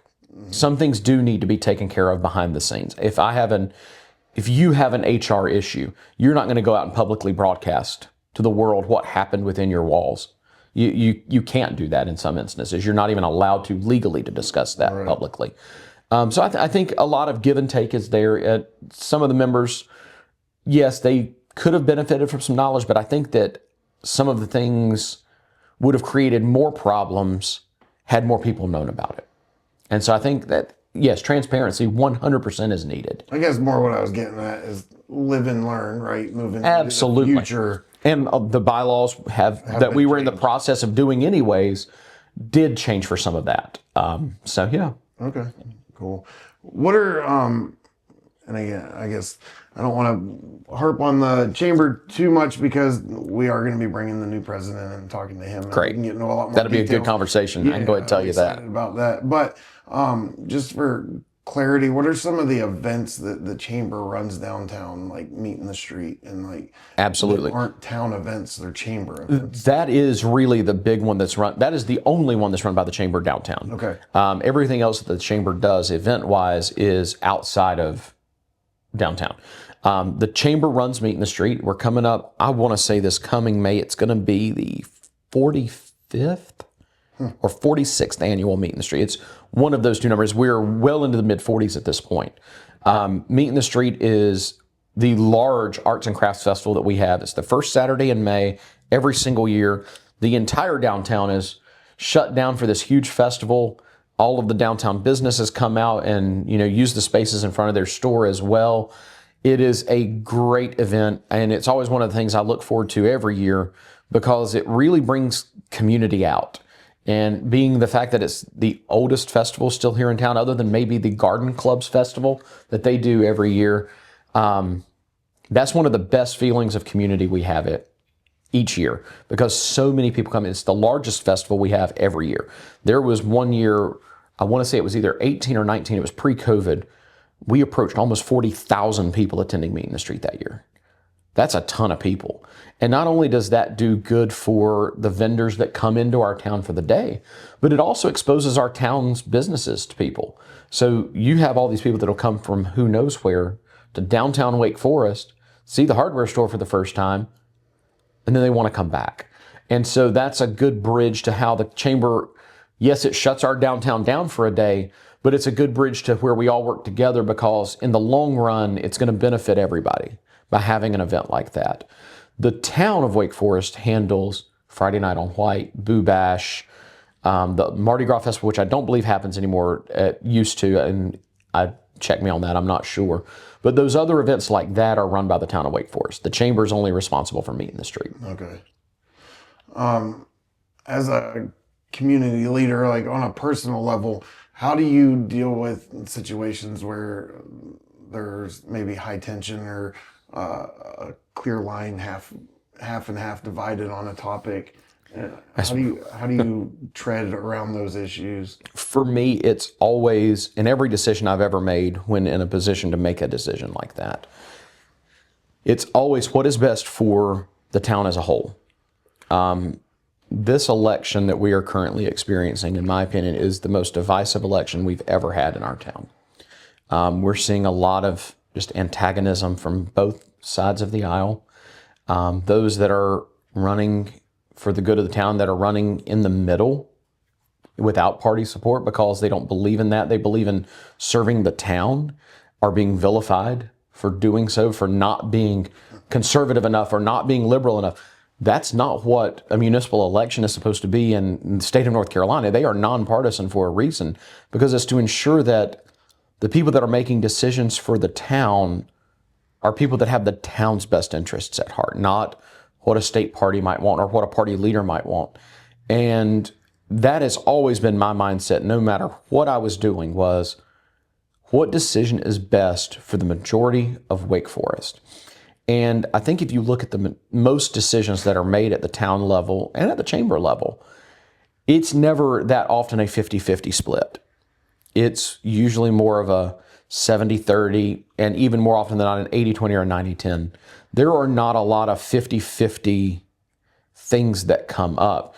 Now, you may hear voices from both sides claiming that it's a 50-50 and they're doing what they want to do. Well, no, that's not correct. The majority of votes on the Board of Commissioners are unanimous 5-0 votes, because by the time it gets to the board, it's already been vetted by staff. And our town staff is wonderful. Our town staff is, I would put them up against any staff in this entire state. By the time it gets to the board, it's already been vetted to the point, corrected to the point where it's what's best for Wake Forest. And so you hear a lot of rumblings that it's us versus them, red versus blue, left versus right. It's not. I used the phrase earlier, the things that unite us are so far greater than the things that divide us. But yet the voices that want to divide seem to be the loudest now in this, not just town, but our state and our country. Mm-hmm. And that's got to stop, because what is best for most people is what's in the middle. And that's forgotten a lot. But my guiding principle has always been, what is best for this town? And that's the decision that I would make. My decisions were always based on facts and the knowledge of, researching projects, things like that. It was never just a whim or being told by someone how to vote. It was always based in fact. Do you find yourself, because you are at the town center, you're at the meeting place and you're a staple of it, do you find yourself being kind of a beacon of truth, like people coming to you asking, what's the truth? I'm hearing this, I'm hearing that, and having to tell them what's going on? We do get me personally, I get a lot of that. And I think it's because a lot of people do know that I am somebody that sits in the middle. I'm not somebody on the left or the right. I'm truly one of the most moderate people politically that you will ever meet. And a lot of people will come and just because they know that I'm going to know the facts of a situation. I'm going to know, back when I was on the planning board, I knew the facts of the projects. I knew all of the stuff that you truly need to know. And so people would come in, and every once in a while I would get somebody that would come in and real upset about it. But the more we sat there and talked about it and they heard why I voted the way that I did, it always ended in, okay, well, you know what? That was probably what was best for everybody. It may not be what I wanted, but I get it. And I think we need so much more of that in our town right now. And I hope that that's how this election will turn out. I know I've done it. We come in trying to figure out what's going on with something. It's like, yep. I'm going to talk to Joe. I can't figure it out. I can't be the only one doing that. Not at all. Not at all. And I'm happy to do that. And I think that's a resource that a lot of people do need, because I mean, I said it a little bit ago. The loudest voices are on these two far ends. It's not what's in the middle, and a lot of the truth and the facts are getting blown away for just noise. And if I can provide those facts and provide that knowledge of something to help somebody understand why something was done, I am happy to be that resource anytime, because those voices of moderation are needed. And if anybody else wants to help with that, please come see me. I'm always happy to. Yeah, I try to stay out of the political stuff, but I also say I live in a gray world, and being able to place myself in that gray world and realize that all the answers, all the solutions, all the truth is somewhere in the middle. Correct. I feel like that puts you leaps and bounds above people that are stuck on things that don't really matter. That's or it. affiliation, or trying to make somebody happy. And I feel like you see a lot of the most successful people find themselves in that middle and living there, because that's where you're going to find the most truth and peace. Absolutely. So, all right, out of town politics a little bit. Let's get into the NRF's America's Retail Champions. What is this? Tell me about it. So the National Retail Federation is a group that I've been working with for a little over 2 years now. They advocate in DC on Capitol Hill for the retail industry as a whole. And so the America's Retail Champion program they do it every 2 years. They honor 50 business leaders, usually small business leaders, in the retail industry that have been very helpful with advocacy, making trips to DC, people that are dedicated to supporting the industry as a whole. They recognize 50 every year as America's Retail Champions, and then they narrow that 50 into a list of 5 finalists, and then name one person the America's Retail Champion. And in 2024, last year, I was beyond honored to be one of the 5 finalists. And the person that won has now become a very good friend of mine, Neil Abramson. He owns a line of consignment stores up in Connecticut, and he also owns a consulting business where he flies around the country and helps other people in the secondhand, retail business with their companies. There was no doubt in my mind who was getting ready to win that award, and he deserves it so much more than any of the rest of us that were sitting there that night. Neil is a tireless advocate for the retail industry. And it's funny, we were both, when I was in DC, I mentioned a week ago today, he was there as well, and we found ourselves at the airport sitting having a cocktail at the end of the day at the airport bar before we both caught our flights back home. But NRF, it was an honor to be a part of just the 50, and then to be a part of the 5 was wonderful. But we spent a lot of time working on Capitol Hill, trying to, push through measures that are beneficial for the retail industry, not just for small business, but for everybody. Last week's fly-in was dealing around tariffs. I mentioned earlier how retailers are the ones that are kind of being caught in the middle, but we're the forgotten middle. You're hearing everything about manufacturers, having to find ways to manufacture their products in other countries to try to avoid these tariffs, and customer prices are going up. Well, when the customer prices by the manufacturer get dropped back down for a sale period, we're the ones stuck in the middle. So that voice needs to be heard nearly almost as much as the manufacturing side. I mean, my friends in the NRF that are the manufacturers of their products, they are struggling because of the constant changing situations. I mean, I was there with a friend from down in the Matthews area. He has moved production from China to India because everybody wanted, the president and everybody in the administration wanted everything out of China. So he does what they want and went to India, and then the tariffs that are slapped on India become higher than what's in China. And so people are playing this back and forth game, just a constant changing situation. That is what we've been focusing on a lot lately, is let's find some stability. So where people aren't making different decisions by the hour, because there's a lot of product that's sitting overseas trying to come in for the holiday season. And do you ship it today when the tariff's 130%, or do you play the waiting game hoping it goes down to 10%, what it used to be, next week? So they are playing that constant hourly changing game of what's next. Prior to the tariff situation, what we've been working on and how I really got involved with NRF in the first place is a piece of legislation called the Credit Card Competition Act. Credit Card Competition Act's been introduced by Senator Marshall from Kansas and has bipartisan support in the Senate. It is not a bill that focuses on any kind of regulation. What it does is it becomes a fair market, free market situation where it opens an extra avenue of communication. Right now, Visa and MasterCard control 80% of credit card processing in the country. The other 20, you have some with American Express, some with Discover, but most of your other processors like the Star Company that does a lot of debit card processing in the country, they are pretty much locked out of the credit card processing industry. Debit card, that industry was done, the Durbin Act went into about over 10 years ago, I believe it was. And so debit cards have been regulated for a while. Credit cards have not. Visa and MasterCard's profit last year just on processing fees was $187 billion. That's all coming out of the pockets of retailers, people that accept the credit cards. And so this act, the Credit Card Competition Act, requires a second lane. Think of it as train tracks. If Visa and MasterCard have this track, there has to be a second track opened up for someone else. That person could come in and let's say right now you accept credit cards and your rate is 3.2% with Visa and MasterCard. They could come in tomorrow and say, we'll do it for 2.75. Well, Visa and MasterCard doesn't want to give up their profits. So what do? They go to 2.5. And with the fair market, it just allows competition that doesn't exist today.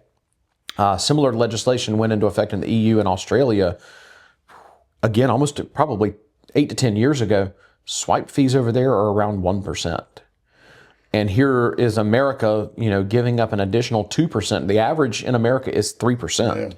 And for businesses to have to be the ones absorbing that in what is more and more becoming a cashless society, that's my second biggest line item on my books behind wages and salaries, are credit card processing fees.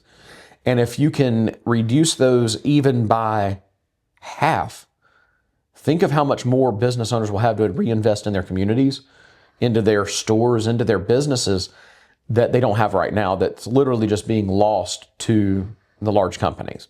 That's how I got involved with NRF in the first place, was when I joined the board of directors of the North Carolina Retail Merchants Association. Okay. I was being told about this act that was going through Congress, and I just told the president and general counsel of RMA, I told Andy, I said, how can I help? Let me know what I can do to help. And he said, well, ironically, the NRF needs some people to come to D.C. in a couple weeks to meet with legislators and senators. Would you be willing to do so? Happy to. And that was, I believe my first fly-in with NRF was either June or July of 23, and I think this one last week was my 10th or 12th since then. Being able to sit in those rooms with the actual decision makers and their staff, it's ironic. If you've never been into a Capitol Hill office or see how the Hill works, it's amazing how much power a 20-year-old staffer has within our federal government. They are the ones that you have a lot of these meetings with because that's their policy area for that senator or that representative. And they take that meeting, they take all their information and they pass it on. And then we're fortunate to have, representatives in North Carolina that also care to talk to their constituents. Congresswoman Deborah Ross, I've met with her numerous times personally, and she is always somebody that's willing to come to your store, talk to you one-on-one. She is also afforded one of the smallest in area once you get outside of New York City, where a single neighborhood might have a congressional representative. When it comes to within a state, her district stretches basically from Wake Forest to Apex, just to within Wake County. So she's afforded the opportunity to get back to her district and really get involved in the communities more so than some districts that may take up an entire state. And so we're lucky to have a representative that has the ability to do that, that's willing to talk to anybody, no matter what side of the aisle they're on. And I personally have gotten phone calls, I can't believe you're meeting with a Democrat. Well, I don't care what party somebody might be a member of. If they're my representative and can make a difference for me in Congress, I'm going to take a meeting with anybody that I can. Yeah. And so being able to get those relationships built within the Senate, within the House, not just for me personally, but for our community as a whole. When we may face something in Wake Forest and I can pick up the phone and call directly to our congresswoman or to a United States senator, That's huge for our community. Yeah. And building relationships like that, it's not just about for me or my business. It goes back to how can I benefit the community as a whole? And a lot of that has to do with being a part of this NRF group and what we're able to do at that federal level to have a voice up there if we need something. Can we talk about tariffs a little bit more? Sure. I feel like everything we get as far as information or news that's coming from, a lot of it's coming from social media now, and you're getting it's more opinion than fact. And I feel like a lot of what we're hearing is based on how it's affecting the biggest corporations. And part of what we're trying to do is bring it back to Main Street. Absolutely. Let's talk about Main Street, the backbone to our society. And, you know, you get all this mixed information of, well, the tariffs aren't really that bad. They're only tariffing, a smaller portion of it before it gets moved over here. Or it's the worst thing ever. And it's going to, destroy everything that we've built. Like, what's the middle? Like, where are we really at and how you see it and how it affects you day to day? For me, day to day, we've seen a lot of price increases. You do hear a lot of people say that customer prices haven't gone up. That is an absolute falsehood. Our supplier, Orgel, has actually had to create a program called the Price Change Prep Report, where every other Saturday I get a list of products that have gone up in price in their system. And last week's run, I believe, was 4,200 items over 32 different vendors. And we've been getting those every 2 weeks now since, I want to say that they ended up having to start that program back in about July. The tariff situation for retail, as I mentioned earlier, is different from manufacturing. Sure. They are getting hit, and you hear everybody say, other countries are paying these tariffs. They are absolutely not. People that I know that manufacture elsewhere, as soon as that boat hits the port, they have to write a check right then to customs to get it offloaded. And that is the tariff bill right there. It is not paid for by some company in another country. It is paid for by the American companies that are writing that check as soon as that boat hits the port. The biggest problem, in my opinion, with tariffs is, yes, do we want American manufacturing? 100% we do. But what type of American manufacturing do we really want? A lot of these industries, you talk about clothing, things like that left 20, 30 years ago. Do we necessarily need to bring those back? In my opinion, no. Where we need to focus is on high-tech manufacturing. Mm-hmm. We need to protect ourselves for the next 50 years. We don't need to try to gain back what we lost over the last 50 years. Computer chips, anything that we need for day-to-day life is what we need to focus upon and not worry about a shirt. Yeah. We need to focus on getting high tech back. I hope you're enjoying the podcast so far. We're so fortunate to be able to book such amazing guests, but booking a guest every week is proving to be a real challenge. And one of the biggest things keeping us from continuing to book amazing guests is they're waiting to see our channel get a little bit bigger and for the interviews to get shared a lot more. So please help us out just by giving this a quick share. If you're enjoying the content, give it a like.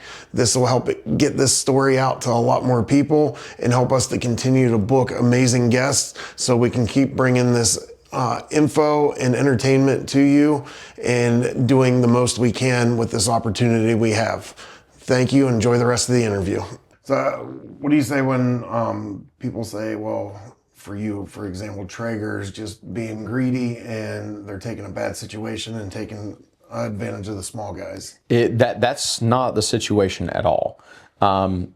Traeger had to raise their costs because of these tariffs. I mean, it's blatantly simple that when you have a 100% tariff placed on your goods simply because of where you manufacture it, they have to raise their costs. So the wholesale cost went up. They protected the retailers by raising the retail cost to the customer. But the problem then becomes, as I mentioned earlier, when a sale period happens and that cost comes down for the customer. Well, the manufacturer's good, the customer's good, we're the ones that are stuck. And that's where you're starting to see the pinch in the retail side of things outside of manufacturing. It's not companies being greedy. They have to protect themselves as well. Nobody can sell something at a loss or you're going to cease to exist. Now, am I going to say there's no company out there being greedy? Absolutely not, because there are some that are out there probably taking advantage of the situation, but I would say that is probably 0.01% of all manufacturers that are out there. Everyone else is simply trying to survive in any way they can because of these cost increases that have been placed on their business. Everybody has to look at their bottom line and make sure that they're providing what they can for, as far as the manufacturer goes, for their retailers or their end customers if they sell direct. And it's not anybody being greedy. It's trying to protect yourself in an ever constant changing situation.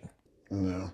As anytime there's a bad situation, there's going to be somebody out there looking to take advantage of that Absolutely. situation. It's just doesn't matter what it is, it's happening. So being an advocate for yourself and your business, what's some advice that you could give to other business owners, whether retail or any industry, about the necessity of advocating and any advice on learning to advocate for yourself? Absolutely. I think the most important thing is if you're facing a situation that can be helped by someone else, especially someone, whether it's in Congress or in an administration, it's just making your voice heard. Because a lot of people, unless they know, DC is almost like a bubble. If someone's not coming into it from the outside, it exists as a whole by itself. And so for you to get your voice heard, you have to be proactive in reaching out to your congressman or congresswoman's office. There's a staff member within every office that focuses on almost every single issue area that is conceivable. Find the person in that office that you need to talk to, get their ear. As soon as you do, they'll have the ear of their boss, who can then take it into the House or Senate, potentially create legislation to help fix your situation. But you have to be willing to stand up. You have to be willing to make that voice heard in order to do so. But finding out your someone in Congress that can help you is as simple as going to the House website and finding out, if you don't already know who your representative is, find out who your representative is. It provides email addresses and phone numbers. Reach out to that office. That's what they're there for. They all understand, and again, it doesn't matter which side of the aisle they sit on, they represent their district. Or as the Senate side, they represent their state. They work for you, and they all do understand that. So if you call their office with a problem and need help, that's what they're there to do. And so I think it's mostly simply just being proactive, and don't let a situation fester to the point where help can't be acquired. Reach out for the help before you absolutely have to have it, because things do take time. But I think that's the most important thing, is just be proactive. But I'm just a little cog in the machine, right? So why are they going to listen to my problems? Like, why are my problems important enough for them to listen to? Because they know what happens if they don't. And that's called an election. And no member of Congress, whether the House or Senate, ever wants to be against small business. And they know that they need to listen to their business owners, because that's what drives the economy of their district. If the economy of their district starts to suffer, they're not going to be around much longer. The stronger the economy in the district, they can paint the fact that, hey, look how great things are in our district. I was part of that. But if you start having issues in the district, they're the first one come election time that it gets pointed out that they've been in charge during this problem, and you see the change. But I think the majority of members of Congress, and I have been in a fortunate situation where a lot of people are not, that I've gotten to know a number of members of our representation in the state of North Carolina. Most people are there for the right reason.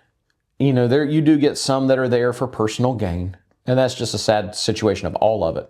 But the majority of the members of Congress are there because they care about their district, they care about what they want to do, and they care about helping people. And if you're somebody that needs help and you're a member of their district and you're their constituent, they truly do want to hear from you.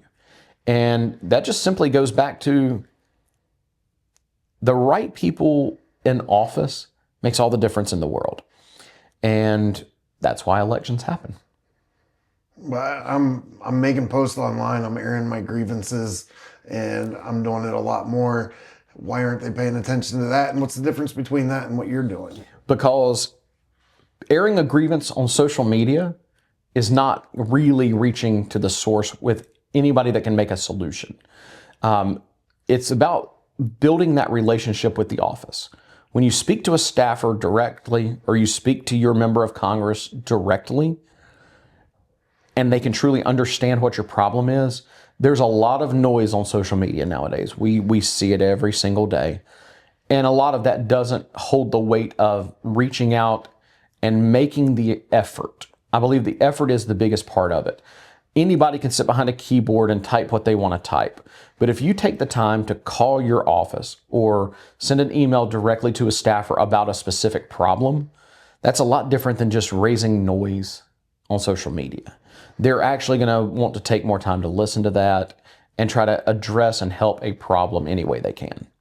But all I need is one viral video and everybody will listen to me, right? That's unfortunately part of the world we live in. But when it comes to the halls of Congress, a viral video doesn't necessarily get you to the person you actually need to talk to. Yeah. That's the key, is finding the right person, because when you get to the person that actually focuses on that area within the office, they know what is going on in the district. And they know, as far as if you're looking at business, where within the business community they can help. And it's about finding that right person is truly the key, not just being the loudest voice. To touch on you running a little bit more, just real briefly, what issues were most important to you that made you decide to campaign? Absolutely. For me, after serving on the planning board for those 6 years that I did, for me, it was about making sure that Wake Forest continues to grow in the right way. Everybody wants to raise the portion, and the point that Wake Forest has grown too much. I go back to the fact of 20 years ago, even upwards of 10, 15 years ago, shoot, you had to drive to Raleigh to the mall to buy anything. You had to drive into Raleigh to find a great grocery store or a specialty store for things like that. Now we have that here. And the phrase that I like to use during that campaign was intelligent, logical growth. And for me, it goes back to always making decisions that were based in fact, not based on emotion. I think that's the most important thing that a town commissioner can ever do. So making sure that the town continued to grow the right way was very important to me, because yes, we do need to protect. And there were a number of projects, and it was funny the way this turned out 2 years ago. There were a number of projects that I voted against while I was serving on the planning board that were ultimately approved by the Board of Commissioners. And that's because in the town of Wake Forest, the planning board is simply an advisory board. Yes, you can cast your vote, but it really does not matter until it gets to the Board of Commissioners. The members of the board will review what the planning board suggests. But there were a number of projects that I believed overstepped what we needed or didn't address certain infrastructure issues that were still ultimately approved by the board. Now, granted, that's their purview. They're the elected representatives to make that decision. And I'm not saying they made bad decisions. It was not necessarily the decision I would have made in that situation. And then I was turned around and painted as the person that allowed Wake Forest to grow out of control, which was completely untrue. But that was because the election 2 years ago was the first one where the parties really got involved. And that was a true shame for our town, because the more the parties get involved, the less you have people that truly care about the town that are serving, which in the long run, you're going to then run into the same gridlock we see at the state level. I mean, right now, the state of North Carolina doesn't have a budget because the two parties are so diametrically opposed to each other that they cannot work across the aisle to try to say, okay, well, we need this, but you need this. Let's find a way to meet in the middle. And then you look at the federal government that's now been shut down for, I think, 28 days at this point, which is the second longest shutdown in American history, simply because they can't agree on basic necessities. We don't need that at the local level. The local level is about making sure that the people that are serving care about the town, are making decisions that are good for the town. And as the political parties have gotten more involved, which again started really strongly 2 years ago, I have seen it firsthand where political parties are telling people how to vote. Well, the people that are in charge of the parties don't live in the town of Wake Forest. They don't truly know what Wake Forest needs like your town commissioner does, and your town commissioner should. And we're seeing a lot of votes be cast simply because the party wanted me to vote this way. That is a very scary proposition for our town 100%. If that continues. And that's why I declined endorsements from the party of which I'm a member. The other party reached out as well. Once I declined that endorsement, I told them, again, absolutely not, because I wasn't running for a party. I was running for the good of the town of Wake Forest and its citizens, which, according to the state of North Carolina, is what you're supposed to do in a nonpartisan race. And I was told by one member of a party, we don't need you, we'll take over the town without you. That phrase, take over the town, is an extremely concerning situation. So for me, it was, while I had, things that I wanted to do, I wanted to, yes, protect our natural resources. I wanted to improve our park system, find new ways to provide recreation for our citizens. As more people come into our town, we can't all go to Joyner Park. We can't all go to H.L. Miller Park downtown. We need to find ways to expand, and that's why we passed that bond referendum a couple of years ago as well. But find ways to just enhance the quality of life for our citizens. That was a big part of it. And we're now seeing folks that don't want to do that are running for office simply because their party told them to run. Yeah. I hope we don't end up in a situation like our state and our federal government here in town. But that was my main reason for running, was to provide a voice for everybody, and really a nonpartisan voice, somebody that I don't care what a party wants done, we're going to do what's best for our town. We need to make sure we keep that at the forefront going forward, rather than allowing, as was quoted to me, parties to take over our town. You said growth in the right way. In your opinion, what's the right way look like over the next, say, 10 years? Yeah, well, we have a number of plans here in town. We have the downtown plan. We have our community plan. We have, all of these plans that we've spent all of this money and all of these years and time developing. It's following our plans. They were created for a reason. And being able to use infill development, you're seeing it right now downtown.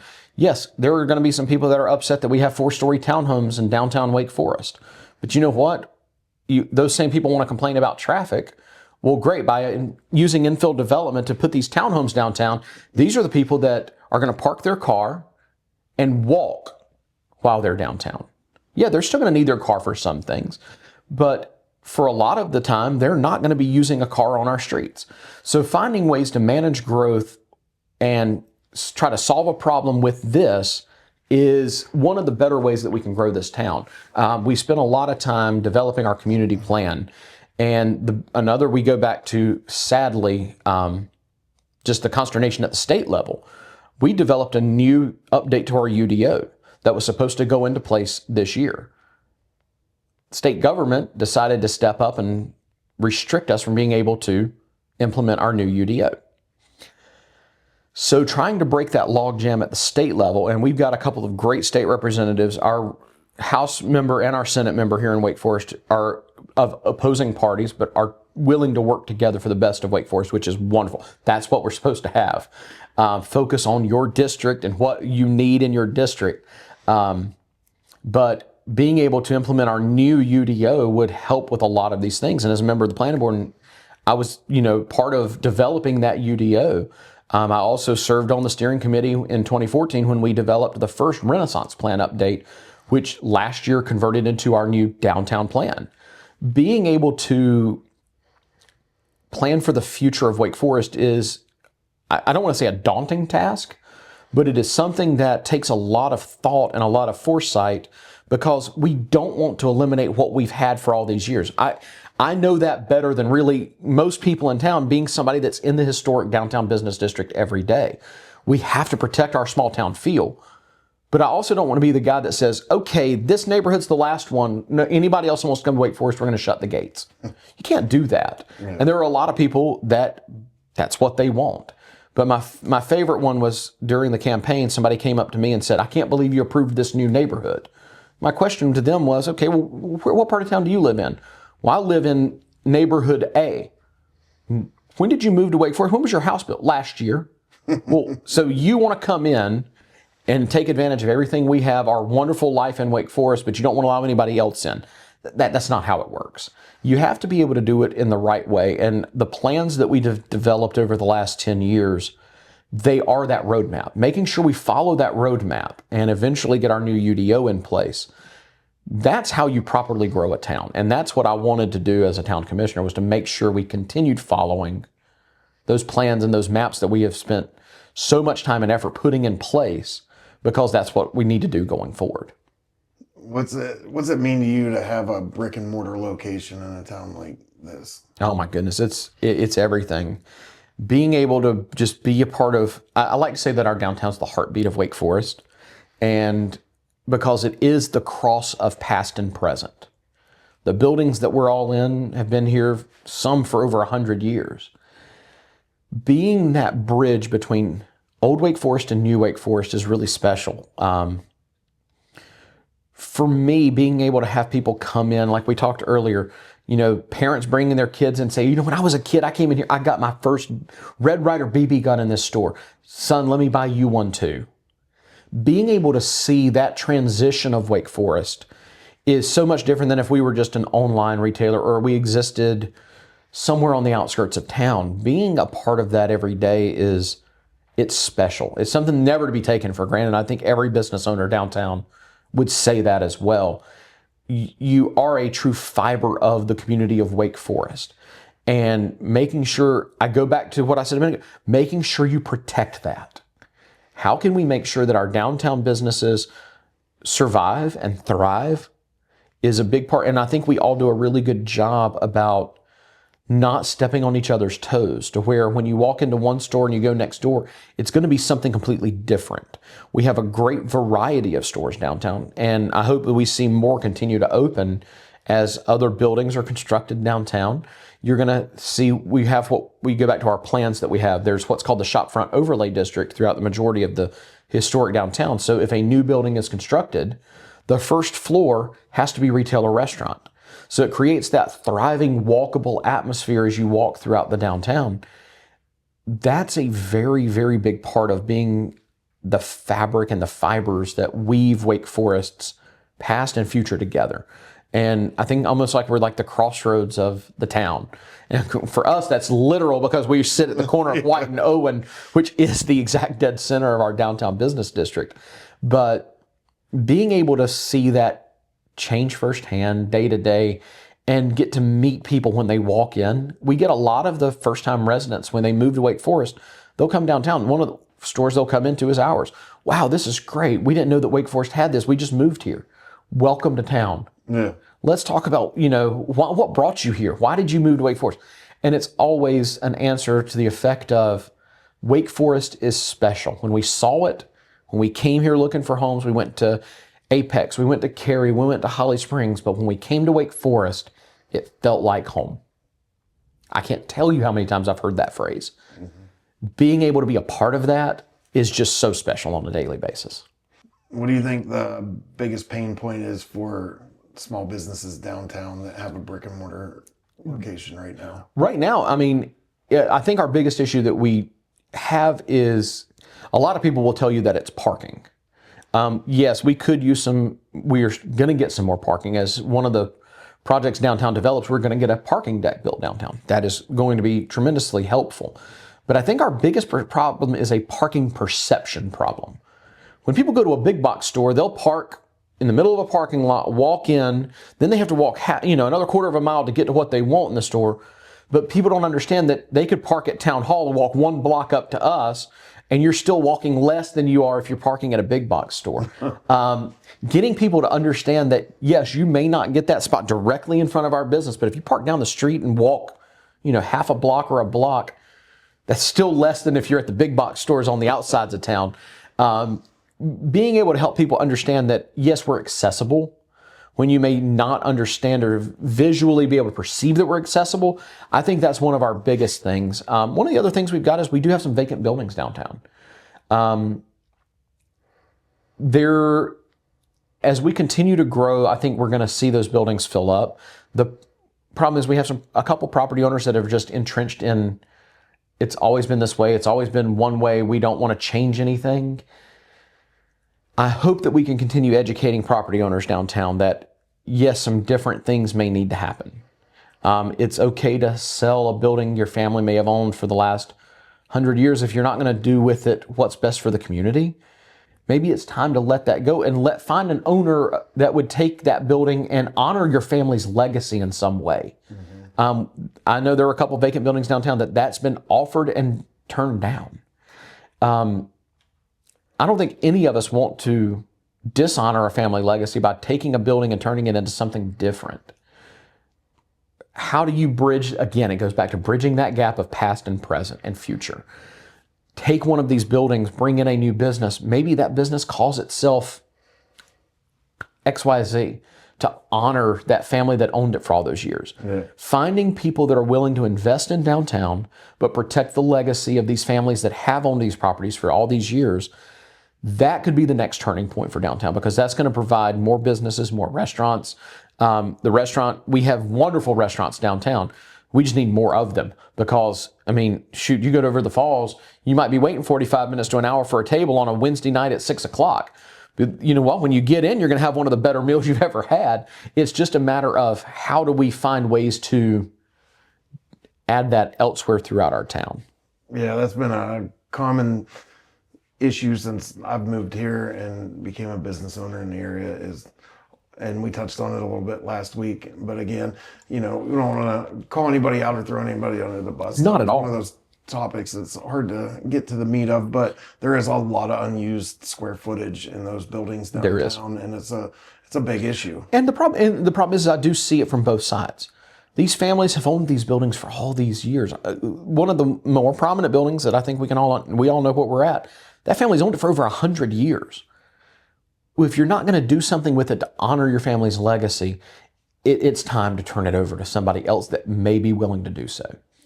But again, I don't ever want to push a property owner to, they have rights too. Yeah. But I think it's finding that common ground for the good of our town, the good of our business district. It's a very fine line to walk, but it will take all of us doing it to make that happen, to bridge that. And that's what we need to focus on, I think, over the next 5 years. What's a piece of advice that you give to somebody either looking to get into your industry or just get into business in general? I would say a lot of it is be yourself. Each person knows what they're good at. And if you're not passionate about something, you're not going to succeed. For me, being able to carry on a family, I didn't know much about the hardware industry when I came up to do this. I knew a little bit, growing up with my buddy's family that owned the hardware store, but I wasn't in there every single day. For me, it was the passion of carrying on our family legacy. I learned the rest as I went along. You have to find that thing you care about, because if you're not devoted, you know it yourself as a business owner, you pour your heart and your soul, everything you have into your business. And if you're not passionate about it and you don't care to that nth degree, you're not going to be successful. And so I think that's the most important thing, is to be yourself. Find the thing you're passionate about and run with that. Because until you do so, you're not going to be successful.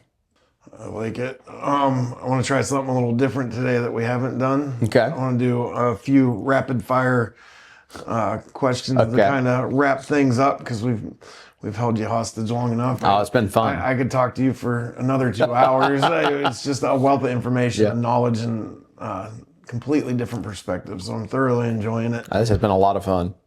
All right. You ready? Sure. What's your favorite tool in the store? Oh, it's got to be my Traeger. I wouldn't necessarily, people may not view that as a tool, but we cook on ours 4, 5, 6 nights a week at the house. Without one, we wouldn't know what to do.